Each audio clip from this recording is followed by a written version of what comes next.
This is the new Sirui 20mm T1.8 1.33 by Autofocus Anamorphic lens for the Nikon Z mount, and in this review I'm going to show you how to use it in both stills and video.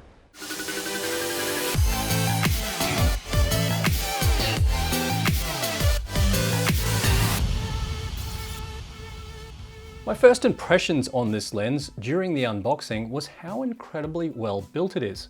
I have to give Sirui 10 out of 10 for the way they've packaged this lens, and you even get this well-made carry bag that helps you protect the lens while traveling. You also get a shoulder strap to carry that bag with. The lens feels beautiful in the hand and everything is well made on the aluminium alloy exterior. Nice smooth turning focus ring, nice defined manual and auto aperture with silent or audible clicks, manual or autofocus switch, and a USB-C port at the rear of the lens for future firmware updates. It's a super 35mm APSC lens. It has a 77mm filter thread, and the Z mount version weighs in at 500 grams. Minimum focus distance is 40 centimeters, and aperture range is from 1.8 to 22.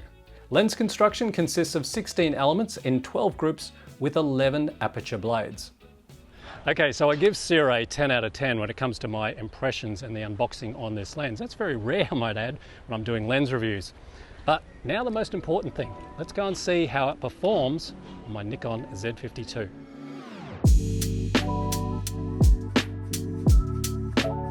So I thought I'd do this lens review a little bit differently because this Sirui 20mm autofocus anamorphic lens is so unique in its characteristics. Not a lot of people would know how to use it.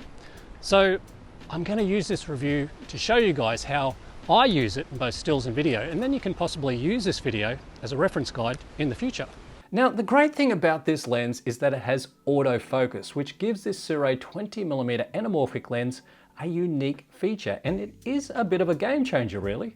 Normally, anamorphic lenses in the past were manual focus only, and they were a bit of a pain, particularly if you were a solo operator. But this autofocus anamorphic lens opens up a whole new world of creative possibilities.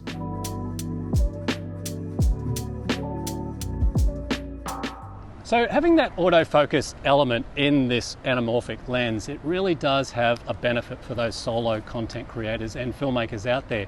I mean, you can vlog with it, you can create cinematic style content with it without having to have all that extra crew doing things for you, things like focus pulling or whatever else you need. All right, for you solo content creators and filmmakers out there, I'm just going to show you how I like to set this camera up with this Sirui 20mm autofocus anamorphic lens for vlogging. So what I'm going to do is I'm actually going to use my Scorp 2 gimbal.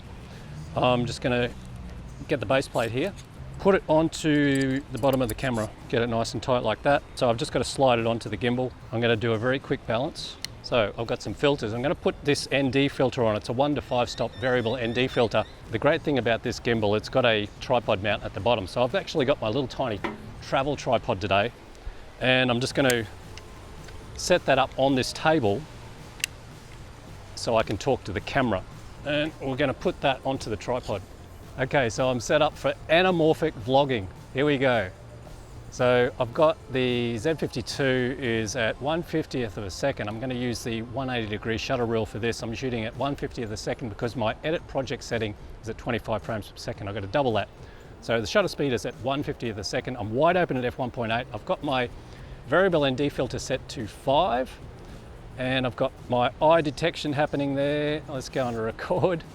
Now, the great thing about this particular gimbal, it's meant for solo content creation too. So say for example, I wanted this gimbal to follow me around. I just give it the signal of okay, it goes green on the light. So now the gimbal's gonna follow me around. So I can be talking and vlogging to the camera, and look, it's got autofocus, it's got me in focus while I'm walking around. How cool is this?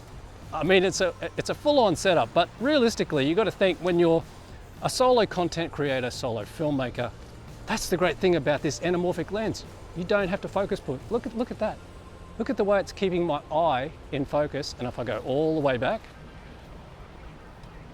that's amazing. And the gimbal is following me, so I can be talking away to the camera saying, yep, here I am in this beautiful forest. Real estate and wedding videographers, I think, would love this lens. Also too, corporate video creators can give their productions a professional cinematic look and feel. All right, so this is Anamorphic vlogging, guys. I've got the lens with the Nikon Z50II and I've got it sitting on my Scorp 2 gimbal. Now, I'm wide open at f1.8. You can see I'm getting this really beautiful bokeh, and the reason for that is I've got the variable ND on, cutting the light coming into the lens. You know, if you're a solo content creator, I really think this really up-specs your vlogs to that next level. And I think this is the lens for you. The lens comes in two different flare variants, neutral and blue. The one I'm reviewing has the neutral flare. So if you want to give your videos that J.J. Abrams cinematic flare look, you get those nice light streaks when the lens is pointed towards the sun or bright lights in the night. Ooh, flare across that face there. Very cool. Okay, so we're back in the studio momentarily because I wanted to show you how to de-squeeze that 1.33 by Anamorphic on all your video clips. I'm going to be using Adobe Premiere Pro, and I think you'll find it's pretty easy. Once you've imported all your video clips from your camera into your project, they're going to look like this. Okay, so don't freak out. What you need to do is select all your clips that have that 1.33 by Anamorphic squeeze. Now right-click on one of those clips and go up to where it says Modify. Then Interpret Footage. Then look for Pixel Aspect Ratio and click Conform To. You'll see in the drop-down menu Anamorphic 1.33. Click on that and you'll find all your clips can now be played back in the correct anamorphic ratio. Remember though, if you haven't created an anamorphic aspect sequence and are cutting to a standard 16:9 aspect ratio sequence, when you drop your clips onto your timeline for editing, you'll have to right-click on your clip and hit Fit to Frame so you can see them correctly. You know, I really love wide-angle lenses, and I guess that's the landscape photographer coming out of me. I mean, wide angles just give you such a beautiful look. As a photographic stills lens, you can create some nice panoramic landscape shots instantly. You use the lens basically like any other when taking your shots. Just like the video aspect of things, you'll need to de-squeeze your images in post-processing. To get the correct aspect ratio in Photoshop for your still images, go to Image, then Image Size, unlock or unlink that aspect ratio so you can manually adjust your horizontal number. Multiply that horizontal number you see firstly by 1.33. In this case, it's 5,568 pixels wide. After multiplying that number by 1.33, we get 7,405 pixels wide, and that's rounded down. Simply type in that 7,405 number in the horizontal and hit enter. You then end up with a correct aspect ratio panoramic still image.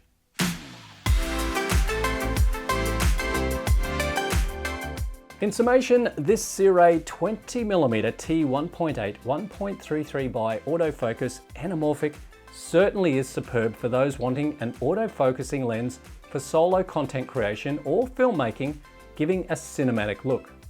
Now granted, this lens is aimed at more of a niche market, but it's pretty awesome what you can achieve with it creatively. One thing to note, the lens has no VR or vibration reduction, and as most of you know, the Nikon Z APSC cameras don't have internal VR.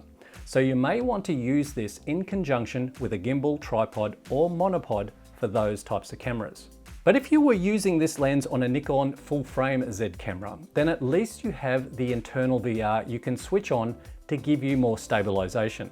Face and eye detection worked reliably on this lens in conjunction with my Nikon Z50II. You can see from this test here, the lens is keeping me in focus, tracking me as I go in and out away from the camera. Can you use it on Nikon Z full-frame cameras? Yes, you can, most definitely, but just be aware though, just like all other APS-C lenses on full-frame cameras, you end up with slightly less than half your megapixels in your still images, but it won't affect your video resolution. Having that wide aperture of 1.8 gives you that beautiful bokeh in the background for whatever you're doing in stills or video. It's also good for when you're in low light situations. You can achieve some amazing cinematic styling for whatever you're doing with this lens. Above all though, I have to say it's a wonderful lens, and on a personal note, I had a lot of fun creating content with it. Well guys, thank you so much for watching. I hope you enjoyed the review of this Sirui 20mm autofocus anamorphic lens. It's an absolute ripper. Anyway, if you want any more information on this lens, I've left you a link in the video description box below. As I always say, never stop creating. I'll see you next time.